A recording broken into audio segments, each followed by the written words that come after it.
Da. Îl iubești, tati? Poate te duce în nas. Hai să dansezi cu surioara ta. Hai să dansați. Te dansează. Păi te duci în nas, mă.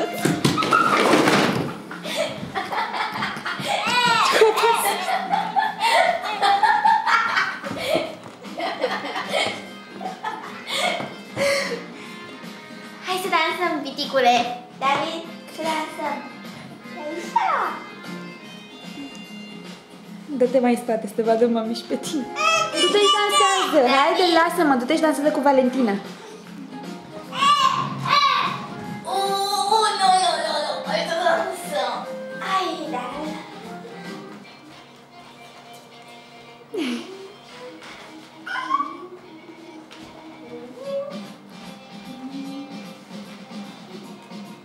Îți place așa?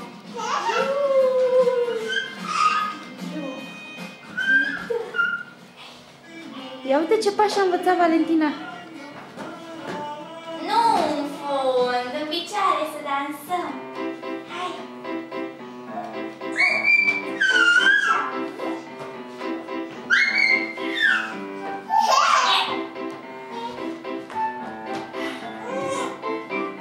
S-a supărat.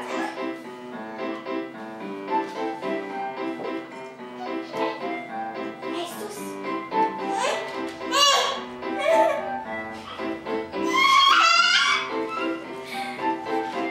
Cum te dai jos? Nu pe acolo, pe aici. Ușor, Tina, să nu-l dai cu capul de masă.